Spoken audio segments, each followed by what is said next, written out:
चलिए एग्जाम्पल 21 करते हैं।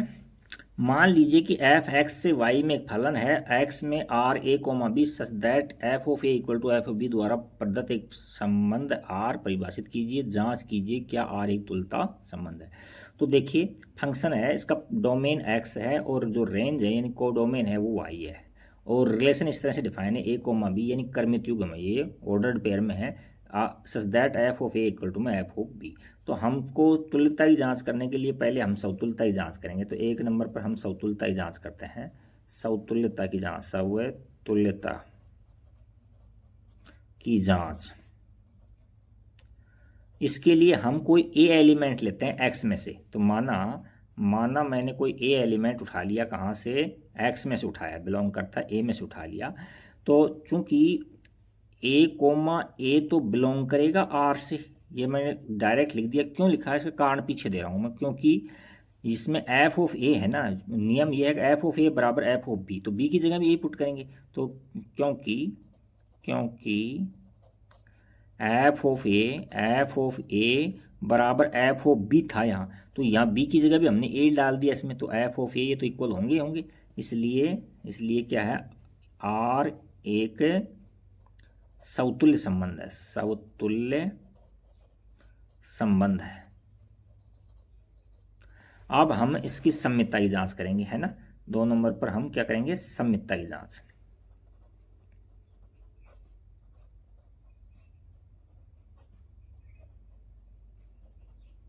सम्मितता की जांच के लिए माना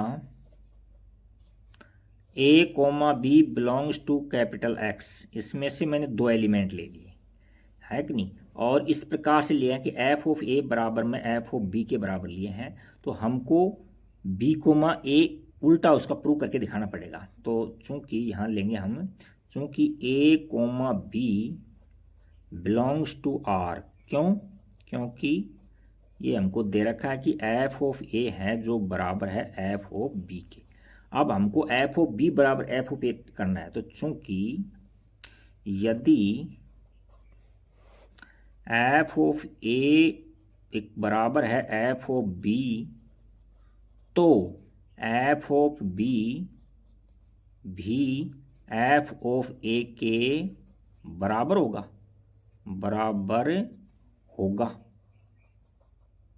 अर्थात एफ ऑफ बी बराबर है एफ ऑफ ए के। तो एफ ऑफ बी बराबर है एफ ऑफ ए, तो इसका मतलब क्या हुआ, एम्प्लाइज दैट, इसका मतलब क्या हुआ, B comma A B belong करेगा आर में।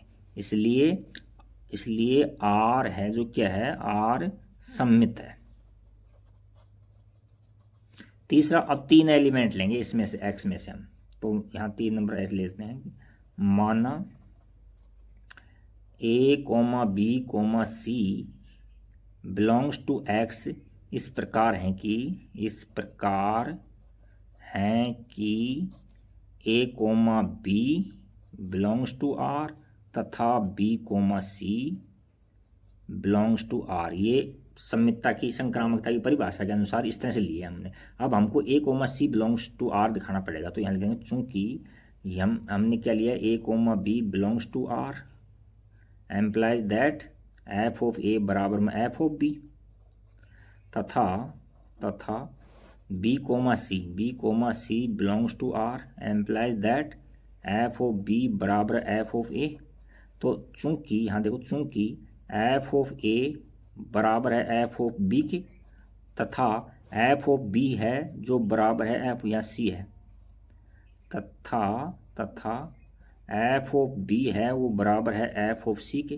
तो बी तो दोनों में कॉमन है, तो इसका मतलब क्या हुआ कि implies that F of A बराबर हो जाएगा एफ ऑफ सी के। Implies that A comma C belongs to R. तो ये संक्रामकता को प्रूव कर दिया, अतः आर संक्रामक है। चलिए नेक्स्ट क्वेश्चन की ओर चलते हैं। नेक्स्ट क्वेश्चन क्या है, नेक्स्ट क्वेश्चन 22 देखते हैं क्या है।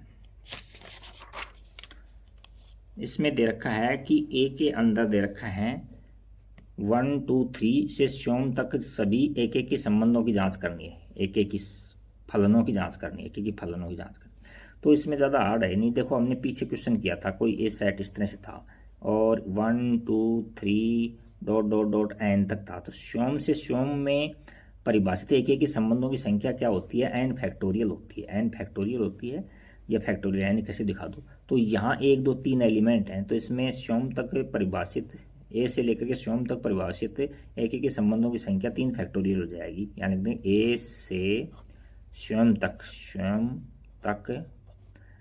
परिभाषित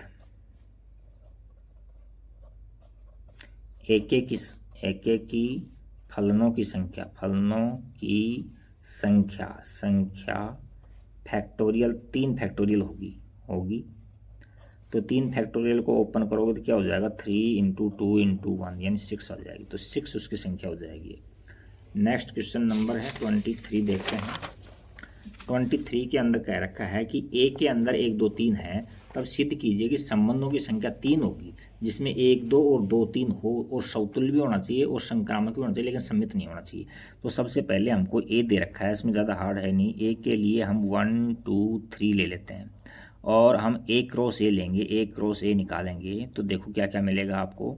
1,1 मिलेगा, 1,2 मिलेगा, 1,3 मिलेगा और 2,1 मिलेगा, 2,2 मिलेगा, 2,3 मिलेगा, 3,1 मिलेगा, 3,2 मिलेगा और 3,3 मिलेगा, ये मिलेगा। अच्छा, अब हम ऐसे संबंधों की संख्या निकालना है जिनकी 3 है, जिनमें 1 2 2 3 है जो समतुल्य संक्रामक हों। तो देखो इसमें R1 निकालता हूँ मैं, जैसे R1 इस तरह से ले रहा हूँ, समतुल्य के लिए कह रहा है ये हमको। तो समतुल्य में के अंदर 1 1 होना चाहिए, 2 2 होना चाहिए, 3 3, ये तो डालो पहले। अब आप 1 1 डाल दो, 2 2 डालो और 3 3 डालो। अब वो क्या कह रहा है, जिसमें 1 2 और 2 3 जरूर होना चाहिए। तो इसमें क्या है कि 1 2 डाल दो, 1 2 डाल दो, है ना। वो कह रहा है सम्मित नहीं होना चाहिए, जैसे 2 1 मत डालो तो अगला एलिमेंट डालो, 2 3 डाल दो, 2 3 डाल दो। अब इसको संक्रामक प्रूव करने के लिए देखो 1 2 है, 2 3 है, तो 1 3 डालना पड़ेगा अपने को, मजबूरी है। 1 3 और डाल दिया अपने, तो एक तो ये हो गया। दूसरा R2 लेता हूँ मैं, R2 इसमें और एलिमेंट बढ़ाएंगे। अब देखो 1,1 2,2 और यहाँ से 3,3। तो ये पहले वाले तो लिखी दो, 1,2 2,3 और 1,3, ये पहले वाला तो है। अब इसमें और बढ़ाएंगे अपन इसके अंदर, है कि नहीं। तो जैसे मान लीजिए 1,2 है तो ये 2,1 दिखा दो इसके अंदर, है कि नहीं। अच्छा, अब सम्मित तो अभी नहीं हो रहा, ये अभी क्यों नहीं हो रहा है? देखो इसके अंदर, इसमें अब क्यों नहीं हो रहा था इसके अंदर, ये देखना पड़ेगा आपको कि सम्मित नहीं होना चाहिए ना इसमें। तो 2 4 6 7 एलिमेंट हो गए इसके अंदर। चलो देखो 1 2 है, 1 3 तो है इसके अंदर। अब देखो 1 3 और फिर 3 2 है, 1 3 और 3 2 है नहीं ना इसका, तो 3 के साथ में कोई सा है नहीं, ये तो है ही संक्रामक नहीं। तो यहाँ से संक्रामक सम्मित के लिए ये देखो ये गौर से देखो, ये 1 3 है लेकिन 3 1 नहीं है। संक्रामक तो है लेकिन ये 3 1 नहीं है, सम्मित नहीं है। तो हमने इसको 2 नंबर ये ले लिया इसके अंदर, 2 3 नंबर पर ये चेक करो, 3 नंबर पर देखो क्या डालते हैं। और ये बढ़ा दो सारे 4 3, तो 1 1 बढ़ा दो, 2 2 बढ़ा दे दो और 3 3 दे दो। और जो पहले के दे रखे हैं उनको लिख लो पहले, 1 1 इनको साथ साथ लिख दो। 1,2 ले लिया था हमने, 2,1 ले लिया था यहाँ। अच्छा, फिर हम 2,3 पहले ले चुके थे और 1,3 पहले ले चुके थे। अब इसमें से एक और बढ़ा दो। अब आप इसके अंदर मान लीजिए 1,3 है तो 3,1 बढ़ा दो या 3,2 बढ़ा दो। अब भी ये सम्मित नहीं है, देखो सम्मित क्यों नहीं है, देखो 2 3 है, ठीक है नहीं। तो 2 3 है तो 3 2 होना चाहिए था, 3 2 होना चाहिए था, लेकिन 3 2 हमने इसमें नहीं डाला। तो इस टाइप के मतलब क्या है, संबंधों की संख्या कितनी हो जाएगी? 3 हो जाएगी। ऐसे संबंधों की संख्या 3 हो जाएगी, ये प्रूव करवाना था चाह रहा था। तो हमने 3 ये आपको बनाकर दिखा दिए इस तरह से। नेक्स्ट क्वेश्चन नंबर 24 पर देखिए आप। 24 के अंदर क्या कहना चाह रहा है ये, सिद्ध कीजिए कि समुच्चय ए में 1 2 3 है में 1 2 और 2 1 अंतर्विष्ट करने वाले तुल्यता संबंधों की संख्या क्या। तो देखो यानी ए सेट मान लेता हूँ मैं इसको, क्या 1 2 3 और ए क्रॉस ए निकालेंगे, ए क्रॉस ए के में इस क्वेश्चन को हम कर भी चुके हैं किसी एक्सरसाइज में। तो 1 1 होगा, 1 2 होगा, 1 3 होगा, 2 1 होगा, 2 2 होगा, 2 3 होगा, 3 1 होगा, 3 2 होगा, 3 3 होगा। अच्छा, अब देखो इसमें तुल्यता संबंध कहना चाहिए जिसमें 1 2 और 2 1 जरूर होना चाहिए, अंतरिक्ष मतलब उसके अंदर आने चाहिए। तो मैं R1 देखो क्या ले रहा हूँ, छोटे से छोटा देखो, मैं यहाँ 1 1 ले लिया, यानी सब समतुल्य के लिए तो 2 2 और 3 3, यानी ए कोमा ए तो होना ही चाहिए, तो ये 3 तो समतुल्य के लिए ले लिए। अच्छा, अब इसमें 1 2 कह रहा है, खुद डालो इसके अंदर, 1 2 डाल दिया और उसके अंदर उल्टा भी 2 1 भी डलवा रहा है, 2 1 भी। तो ये देखो संक्रामक भी है, सम्मित भी है और समतुल्य भी है, तीनों यहाँ से समतुल्य हो गया। इन दोनों केसों के देखो यहाँ सम्मित हो गया, और यहाँ 1 2 और 2 1 है तो 1 1 भी होना चाहिए, तो 1 1 ये रहा, तो ये सम्मित भी होगा। एक तो ये होगा। दूसरा R2 के अंदर देखो यहाँ अब 1 1 लेंगे, 2 2 लेंगे, 3 3 लेंगे, और फिर 1 2 ले लिया और 2 1 लो, फिर 3 1 लेंगे अपन के अंदर, अगला क्या डालेंगे 3 1, 2 4 5, 3 1 ले लिया और 1 3 डाल दो, इसका उल्टा 1 3 डाल दो, है कि नहीं। अच्छा, तो देखो इसके अंदर क्या हो रहा है, ये सम्मित तो हो गया क्योंकि 3 1 है तो 1 3 भी आ गया। अच्छा, और 3 3 इसके अंदर है, संक्रामक भी हो गया ये, और हमको 1 2 है, 2 ये भी ठीक है, 2 वाले को साथ में देखो, यहाँ से चलो इन दोनों को देखो, यहाँ 2 1 है और 1 3 है, लेकिन 2 3 नहीं है, तो 2 3 नहीं है तो संक्रामक नहीं है, तो इसमें 2 3 और डालो, 2 3 और डालो, तो 2 3 डालते ही इसको सम्मित बनाने के लिए 3 2 डालना पड़ेगा। तो इसका मतलब इसमें तो ये पूरा सार्वत्रिक तो संबंध था ना वो आ गया, पूरे 9 एलिमेंट है इसमें, तो इसमें भी 9 हो गए, 3 ये और 3 6 7 8 9, इसके अलावा कोई एलिमेंट बचे ही नहीं हमें। तो इस प्रकार से हमारे पास में तुल्यता संबंधों की संख्या कितनी होगी, 2। ये तुल्यता संबंधों की संख्या होगी, ये बनाकर दिखा दिया। नेक्स्ट क्वेश्चन देखते हैं 25 में देखो क्या दे रखा है, तत्समक फलन IN परिभाषित है n से n में, पर विचार कीजिए जहां IN है जो x है, यानी IN क्या दे रखा है हमको, n से n में दे रखा है, तो सिद्ध करना है कि IN आच्छादक है। पहले तो इतना दिखाना है, पहले तो इतना, तो देखो IN of x equal to में x दे रखा है, ये है। तो आच्छादक के लिए जैसे इस तरह से लेते हैं, आच्छादक के लिए जैसे ये n है और ये भी n है, तो इसके प्रत्येक अवयव का पूर्व प्रतिबिंब होना चाहिए। तो इस आच्छादक के लिए देखो हम इसमें f of x equal to में y ले लेते हैं आच्छादक के लिए। तो अब f ऑफ x है जो, यानी जो हमारा फंक्शन है INX, इसकी जगह x डाल देंगे, तो x इक्वल टू में y, तो x और y बराबर, जो एलिमेंट इसमें लेंगे वो इसमें मिलेगा, तो इसके हर एलिमेंट की पूर्व प्रतिबिंब मिल जाएगा ना। तो यहाँ लिखेंगे चूंकि सह प्रांत के प्रत्येक अवयव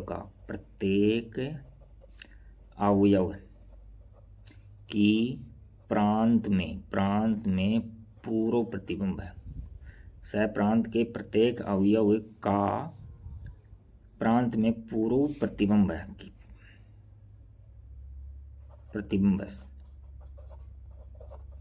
बैठ की लैंग्वेज, सह प्रांत के, ये सह प्रांत है, इसके प्रत्येक अवयव की का कर दो यहाँ की का प्रांत में पूर्व प्रतिबिंब है, का प्रांत में पूर्व प्रतिबिंब है। तो ये इसलिए ये क्या है, इसलिए यह है आच्छादक, इसलिए यह फलन है जो आच्छादक है। अब हमसे ये कह रहा है निम्नलिखित प्रकार से परिभाषित फलन IN plus IN equal to n से n में है, आच्छादक नहीं है, ये प्रूव करके देखो। तो हमको ये दे रखा है चूंकि यहाँ IN प्लस में IN ऑफ x है, तो इसको लिख रखा है उसने INX प्लस में INX। तो INX में क्या था अपने पास में x था, तो यहाँ से x प्लस में x हो गया, तो इसकी वैल्यू कितनी आ गई 2x आ गई, 2x। अब हम f ऑफ x बराबर, आच्छादक के लिए f ऑफ x बराबर y लेते हैं, तो f ऑफ x की वैल्यू कितनी है 2x है, 2x इक्वल टू में y। क्योंकि हमारा ये फंक्शन है n से n में डिफाइन है, तो हम x इक्वल टू में y बराबर में 2। अब हम माना मैं ये ले लेता हूँ, माना y बराबर 1 ले लेता हूँ, तो implies that X equal to में 1/2, 1/2 तो डज नॉट बिलोंग करेगा एन में, यानी प्रांत में मिलेगा ही नहीं। तो कहने का मतलब इस सहप्रांत और परिसर बराबर नहीं हुए, चूंकि सहप्रांत बराबर नहीं है परिसर के, अतः फलन आच्छादक नहीं होगा, आच्छादक नहीं होगा। तो ये हमारा क्वेश्चन नंबर कौन सा हो गया, ये क्वेश्चन नंबर हमारा 25 हो गया। इतना बस, इसके साथ में ये सारे ख़त्म होते हैं। हमने इस चैप्टर के A to Z एग्जाम्पल डाले हैं, मिसलेनियस के क्वेश्चन डाले हैं, सारे एग्जाम्पल सोल्व किए हैं। इनको अच्छे से देखना और अच्छे से इनकी प्रैक्टिस करना। Thank you for watching video जैसा भी लगा हो, अच्छा बुरा, तो आप उसकी कमेंट्स में ज़रूर लिखना कुछ 2 शब्द।